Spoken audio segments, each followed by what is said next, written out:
अब सब लोगों को अपने सामने लेकर आए, स्क्रीन ऑफ द माइंड, जिनके अलग अलग संस्कार हमें ट्रबल करते हैं। हम क्वेश्चन करते हैं, ऐसा क्यों है, ऐसा क्यों है, ऐसा क्यों है, ऐसा क्यों है, ये ऐसे क्यों करते हैं, ये समझते क्यों नहीं। एंड अपने आप को आज आंसर, ये ऐसे इसलिए हैं क्योंकि व्हाट इज द आंसर? क्योंकि कभी ना कभी, कहीं ना कहीं, कुछ ना कुछ ऐसा हुआ है जिसकी वजह से ये रिकॉर्डिंग हुई है। हम सिर्फ बोलेंगे और वो रिकॉर्डिंग चेंज हो जाएगी? Not happen. पहली बात, हमें उस रिकॉर्डिंग को क्या करना होगा? एक्सेप्ट। जैसे ही उसके वो रिकॉर्डिंग को रिजेक्ट किया, हमने उस आत्मा के दर्द को बढ़ा दिया। And that recording could be anything. किसी आत्मा के ऊपर चोरी करने की रिकॉर्डिंग है, किसी आत्मा के ऊपर झूठ बोलने की रिकॉर्डिंग है, किसी आत्मा के ऊपर उससे भी बड़ा गलत काम करने की रिकॉर्डिंग है। बट वो रिकॉर्डिंग है, वो रिकॉर्डिंग है। हमारा फोकस क्या होना चाहिए? उसको हील कैसे करना है। हमारा फोकस कहाँ चला जाता है? उसकी रिकॉर्डिंग को क्रिटिसाइज करने में। उनकी रिकॉर्डिंग को क्रिटिसाइज करेंगे तो अपनी पहले बैटरी डिप्लीट होगी और फिर उनकी भी बैटरी डिप्लीट हो जाएगी। हमेशा पक्का करना है, वो आत्मा कभी ना कभी, कहीं ना कहीं कुछ हुआ था, वो संस्कार लेकर आई है। आज चारों तरफ देखो, लोगों के जीवन में क्या क्या हो रहा है? हो रहा है या नहीं हो रहा? हो रहा है? यस। यही सारी आत्माएं तो शरीर छोड़ के नया शरीर लेती हैं। रिसाइकलिंग चलती है ना सारा दिन। तो फिर क्या होगा? आज हम बहुत इजीली कहते हैं आजकल के बच्चे देखो कैसे हो गए, सहन शक्ति ही नहीं है, एडजस्ट ही नहीं कर पाते, रिस्पेक्ट ही नहीं करते, जल्दी जल्दी सेंसिटिव है। वो कौन से बच्चे? वो आजकल के बच्चे कौन से बच्चे जो थोड़े साल पहले कौन थे? थोड़े साल पहले कौन थे? हम में से एक थे, शरीर छोड़ा दूसरा लिया। एक सीडी है, एक म्यूजिक सिस्टम से निकाली, दूसरे प्लेयर में लगाई, तो गाने चेंज थोड़ी हो जाएंगे बीच में? गाने चेंज हो जाएंगे क्या बीच में? तो आज हम जो हैं, जो यहाँ रिकॉर्डिंग है, अगर शरीर छोड़ा, ऐसे की ऐसे सारी रिकॉर्डिंग जाएगी और किसी के घर में छोटा सा बच्चा बन जाएगी। और वो पेरेंट्स उस बच्चे को देखने वाले और कहेंगे मेरा बच्चा ऐसा क्यों है? बच्चा सिर्फ कॉस्ट्यूम है। बच्चे की एज कितनी है? बच्चे की एज कितनी है? बच्चे की एज कितनी है? हमारे घर में जो बच्चे हैं वो एक्चुअली हमारे से बड़े हैं, है नहीं? कई बार कुछ घरों में लोग कहते हैं मेरे दादाजी मेरे घर बच्चा बनकर आए। तो फिर बड़ा कौन है? बड़ा कौन है? वो दादाजी की उतनी एज प्लस उस बच्चे की इतनी एज और मेरी कितनी, इतनी। तो बड़ा कौन है? We have to look at the soul, soul to soul connection. बच्चा थोड़ी है। बच्चा तो क्या है? उसका कॉस्ट्यूम है, ड्रेस है। ड्रेस 4-5 साल की है और हम उसको छोटे बच्चे की ट्रीट करके कभी डांट देते हैं, कभी उस पर हाथ उठा देते हैं। बच्चा है, प्योर डिवाइन सोल है वो। इतनी इतनी यात्रा करके आज इस कॉस्ट्यूम में आई है। अब हर एक आत्मा को देखें जो अपने आसपास है, उनके संस्कारों को एक्सेप्ट करना ईजियर हो सकता है? हो सकता है? हो सकता है? किसके लिए इजियर हो सकता है? Yes, only if we look at the soul. कुछ तो देखा है इन्होंने, कुछ तो इनके साथ कभी ना कभी हुआ है, ये रिकॉर्डिंग क्रिएट हुई। ये एक्सेप्टेंस हमारे से कैसी वाइब्रेशन देगा उनको? सिर्फ ये एक्सेप्टेंस हमारे से कैसी वाइब्रेशन देगा उनको? ये पॉजिटिव वाइब्रेशन, प्योर वाइब्रेशन उनको पावर देगी अपने संस्कारों को परिवर्तन करने की। एंड मोस्ट इम्पोर्टेंट, ये एक्सेप्टेंस हमारी पावर को बचाए रखेगी। हर एक को रिजेक्ट करते करते हमारी पावर क्या होती जाती है? तो आज से माइंड को लाइट रखने के लिए, हल्का रखने के लिए, शांत और खुश रखने के लिए एक ही मंत्र, हर एक आत्मा को क्या करना है? हर एक आत्मा को क्या करना है? Accept, accept, accept. किसी को देखकर ये नहीं, ये ऐसा क्यों? और जो उनका वो संस्कार है जो हमें लगता है कि उनके लिए सही नहीं है, तो हम उनको दूसरा संस्कार क्रिएट करने में सहयोग भी देंगे। अब ये बच्चा अगर पैदा हुआ डरा हुआ है, इसका मतलब ये नहीं ये जीवन भर डरा हुआ रहेगा, बिल्कुल भी नहीं। ये एक चोट लेकर आया है, लेकिन इसका मतलब नहीं है चोट जीवन भर चलने वाली है। ये अब रोल वहां की फैमिली का हो जाएगा। या तो वो उस चोट को ठीक कर देंगे या वो उस चोट पे और चोट मारेंगे। ये वहां की फैमिली का अब रोल है, राइट? हम एक चोट लेकर किसी के घर जाते हैं, उनके पास चॉइस है, या तो वो उस चोट पे बैंडेड लगा दे, या उनको समझ नहीं आए तो उन्होंने उस चोट पे ही डंडा मार देना है। ये पेरेंट का रोल है। ऐसे ही हमारा रोल है हर आत्मा के साथ जो हमें मिलती है। लव एंड केयर उस आत्मा की चोट को हील कर देगी, and it will be a forgotten experience. वो हीलिंग हो जाएगी। उसके लिए हमें क्या करना है? वो संस्कार के बारे में कभी सोचना नहीं, बोलना नहीं, पंथ नहीं तो सारा दिन बच्चा देखो कितना डरपोक है, देखो कितना डरपोक है, देखो कितना डरपोक, बार बार वही सोचेंगे, बोलेंगे, तो वो वाला संस्कार क्या होता जाएगा? तो हमारा फोकस ही कौन से संस्कार पे? वो वाले संस्कार पे।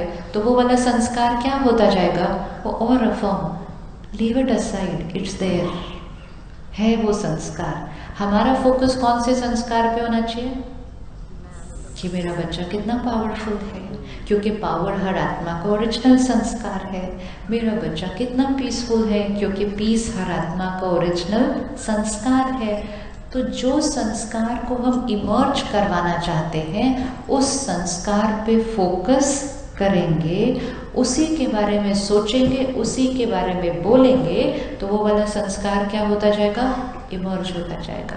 That is our choice.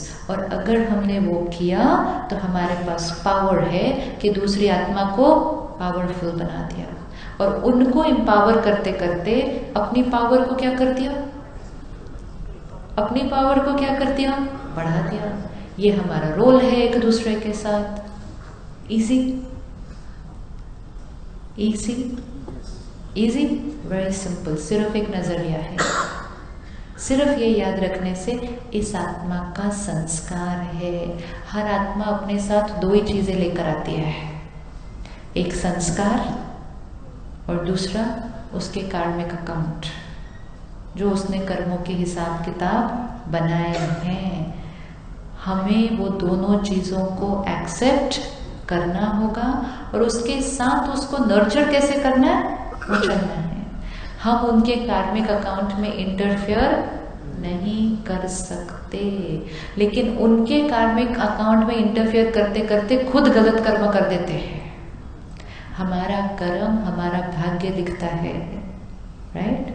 तो सारा दिन फोकस किस पर होना चाहिए?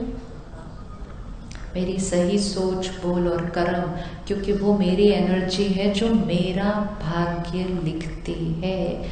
जब हम सारा दिन ऐसे चलेंगे तो हम सारा दिन औरों को दुआएं दे रहे हैं, औरों से दुआएं कमा रहे हैं। एनर्जी प्यारी सबको दे रहे हैं, प्यारी एनर्जी सबसे कमा रहे हैं। तो शिव बाबा परमात्मा कहते सबको दुआएं दो, दुआएं लो, ये जीवन का मंत्र है। सबको दुआएं दो, दुआएं लो, जीवन का मंत्र। जो दुआएं देंगे, दुआएं लेंगे, वो सारा दिन कैसे रहेंगे? फिर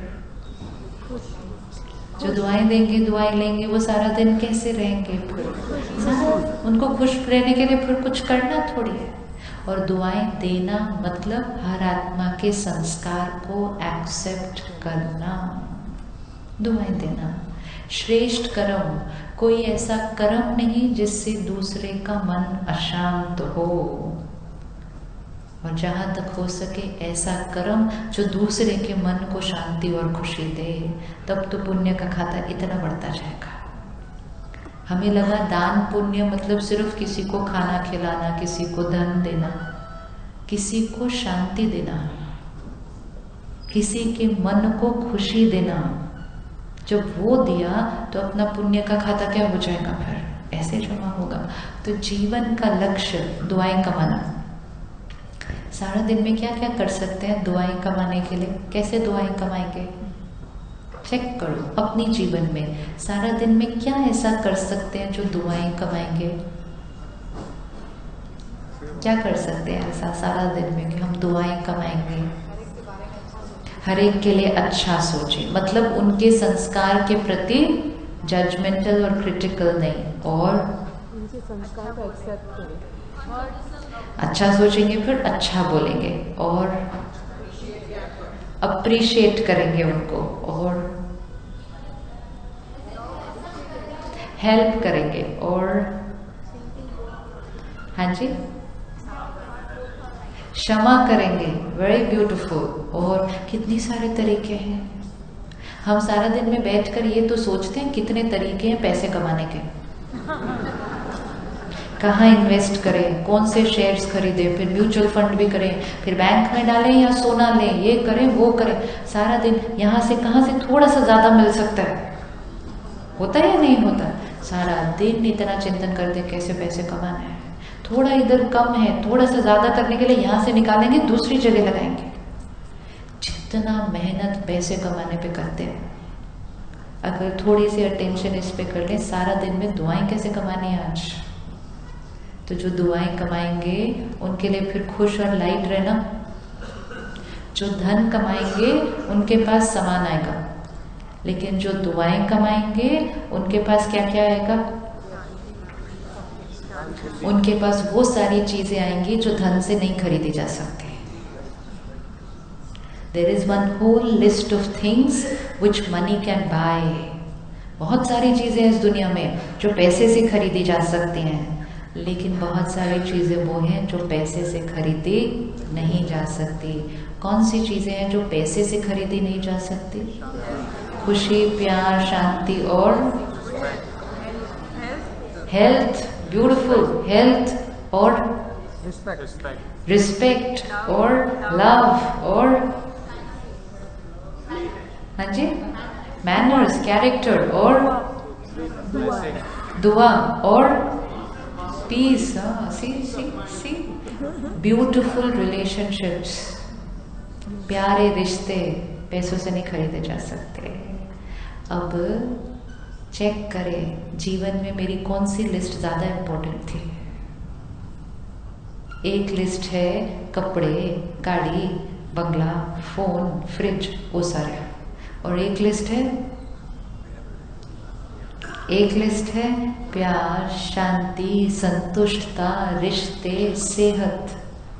कौन सी लिस्ट इंपॉर्टेंट थी? Second one. हमने इस लिस्ट पर इतना टाइम दिया और इस लिस्ट की तरफ देखा ही नहीं। अब हम दोनों लिस्ट पे काम करेंगे, ये भी कमाना है, ये भी कमाना है। दोनों में से ऐसे नहीं होना चाहिए एक में लॉस एक में profit. Failure businessman, failure. And finally अगर दोनों में से एक में लॉस होना भी है कभी, तो कौन सी वाली में लॉस होना चाहिए? जो बाहर वाले। देखो यहाँ बैठ के आंसर कितना डिफरेंट होता है, घर जाके आंसर चेंज हो जाता है सारे। सी घर जाके क्या बोलते हैं हम? थोड़ा सा प्रॉफिट हो जाए, झूठ बोलना पड़े तो क्या हो? ये सब तो बिजनेस में चलता है। घर जाकर हमारा पूरा नजरिया चेंज हो जाता है। हम कहते हैं यहाँ लॉस हो तो कोई बात नहीं, यहाँ प्रॉफिट होना चाहिए। आत्मा जब शरीर छोड़ेगी अपने साथ क्या लेकर जाएगी? क्या लेकर जाएगी? सारा धन जो कमाएंगे, सारी प्रॉपर्टी जो बनाएंगे, वो अपने बच्चों को दे जाएंगे और एंड तक पहुंचते पहुंचते तो कभी कभी उन बच्चों के साथ इतने झगड़े हो गए होते हैं कि देने का मन नहीं कर रहा होता उनका कहीं।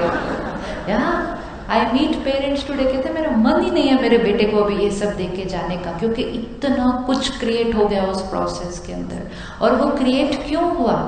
क्योंकि हमने अपना ध्यान रखे बिना धन कमाते गए, तो हमारे झगड़े होते गए, हमने उनको ठीक नहीं किया, रिजॉल्व नहीं किया, बिटरनेस बढ़ती गई, क्योंकि आत्मा कमजोर थी जो रिश्ते निभा रही थी, क्योंकि वो आत्मा धन कमाने में अपनी ताकत को गंवा रही थी।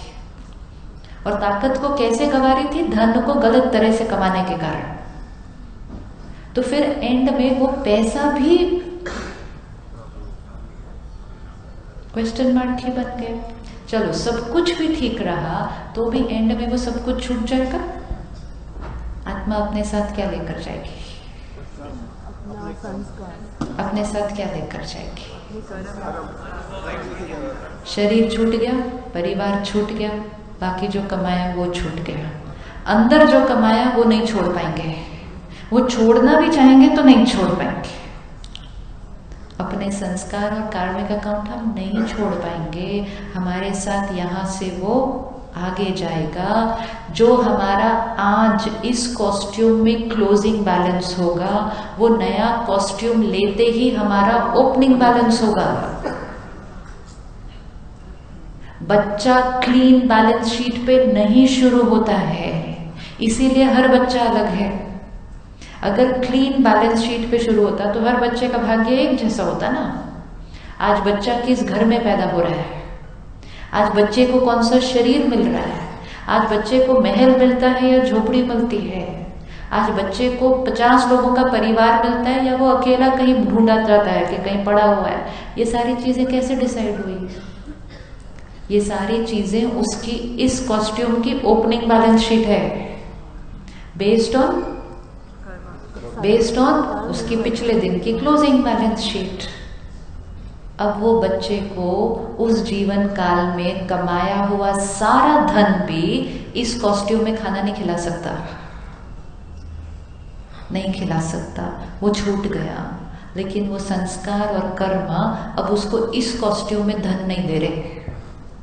क्यों नहीं दे रहे? क्योंकि उसने पिछली बार जो धन कमाया वो किसी को दुख देकर कमाया, तो अब उस बच्चे के भाग्य में दुख आ गया। Was it worth it? Was it worth it? Worth it? तो जब भी कोई कर्म करे तो दूरादेशी होकर कर्म करना है। दूरादेशी, मेरे इस कर्म का कॉन्सिक्वेंस क्या होने वाला है। मेरे इस कर्म का कॉन्सिक्वेंस सिर्फ ये नहीं होता कि बैलेंस शीट में 0-0 बढ़ता जाएगा। अगर वो कर्म किसी को भी थोड़ा सा भी दुख, नुकसान, धोखा देके किया गया है तो उस कर्म का कॉन्सिक्वेंस और भी आएगा, और वो कॉन्सिक्वेंस हमें पसंद आने वाला नहीं है। इसलिए ध्यान से, लोग कैसे पैसे कमा रहे हैं डजंट माइंड, देयर चॉइस। उनका कर्म उनका भाग्य, मेरा कर्म मेरा भाग्य। तो बिजनेस करते समय, कारोबार करते समय, जीवन जीते समय, एक है बाहर का अटेंशन, दूसरा यहाँ प्रॉफिट हो ना हो, यहाँ लॉस होना नहीं चाहिए, यहाँ लॉस नहीं होना चाहिए। ये लॉस जो है ये कैरी फॉरवर्ड है, ये जो है आज है कल ठीक हो जाएगा। ये जो है इसको ठीक करना, अटेंशन। कोई कर्म ऐसा ना हो जो दूसरे को दुख दे। धन कमाए, बहुत धन कमाए, लेकिन धन दुआओं के साथ कमाना है, घर आना है। धन दुआओं के साथ घर आना चाहिए। मतलब हमारा काम कारोबार करते समय जो लोग हमारे साथ काम कर रहे हैं, जो हमारे क्लाइंट हैं, सब कुछ जो है वो हमारे से संतुष्ट और खुश रहने चाहिए, तब हमने दुआएं कमाएगी। सिंपल। कौन सा ज्यादा इजी है कमाना, धन या दुआएं? धन या दुआएं? जैसे प्रॉपर्टी का बिजनेस है, मुझे नहीं पता यहाँ पर कैसे है अभी, आजकल दिल्ली में क्या हो रहा है, फ्लैट खरीदा, जो डेट बताई पूरा नहीं हुआ प्रोजेक्ट। 1 साल, 2 साल, 3 साल एक्सटेंडेड। जो बिजनेसमैन है, जो वो बिल्डर है, उसका जो भी रीज़न हो, पैसे लिए सबसे, उन पैसों को अलग अलग जगह पे लगा दिया, अपना प्रॉफिट बढ़ाते गए। एक टाउनशिप के अंदर अगर सपोज 500 फ्लैट हैं, हर फ्लैट के अंदर अगर 4 लोग हैं, कितने लोग हो गए टोटल? 2000, ठीक है। 2000 लोग अगर 2 साल से अपने घर का इंतजार कर रहे हैं, just keep multiplying what is happening. अब ये बिल्डर पैसों को इन्वेस्ट यहाँ वहाँ करके अपना बैलेंस शीट में 0 तो अच्छे से बढ़ाएंगे, लेकिन वो 2 साल जब ये 365 इंटू 2000 मल्टीप्लाइड एनर्जी कमाएंगे ये सारे लोगों की, ये क्योंकि वो अपने घर में बैठकर कितने खुश हैं वो लोग जो इंतजार कर रहे हैं अपना घर बनने का। किसी ने लोन लिया है, किसी के बच्चे की पढ़ाई के पैसे अटक गए क्योंकि उसने सोचा ऐसे, हर एक की कितनी सारी चीजें होती हैं। तो वो बिल्डर अब क्या क्या कमा रहा है, इधर से तो धन कमा रहा है, लेकिन सबसे क्या कमा रहा है? this very important. We cannot afford to earn this energy. We cannot. और अब यही चीज अगर उस बिल्डर ने 2 साल में कमिट किया था कि ये पूरा हो जाएगा घर, लेकिन 2 साल से भी 1 महीना पहले दे दिया, तो फिर क्या कमाया? तो फिर वो 1 महीना की कितनी सारी दुआएं कमाई। ये सारा दिन चेक करना है कि धन कमाया, लेकिन धन के साथ क्या कमाया। डॉक्टर है, विश्वास करके लोग उनके पास जाते हैं, वो अपने प्रॉफिट के लिए, अपने टारगेट पूरे करने के लिए एक एक्स्ट्रा टेस्ट, एक एक्स्ट्रा स्कैन अगर करा दिया तो क्या कमाया? क्या कमाया?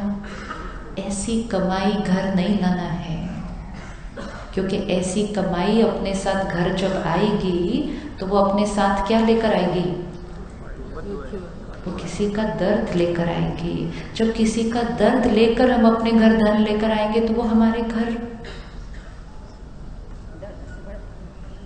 इससे अच्छा धन थोड़ा कम आए लेकिन दुआएं साथ में लेकर आए।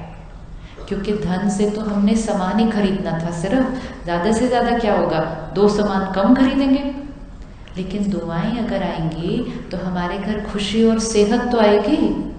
4 सामान ज्यादा आ गए लेकिन खुशी और सेहत नहीं आई तो वो सारे सामान का हम करेंगे क्या? हम क्या करेंगे उसका? आज हमारे घर में सब कुछ है लेकिन हम एक दूसरे से बात नहीं कर रहे, अब हम करेंगे क्या? So we need to check how is the money earned.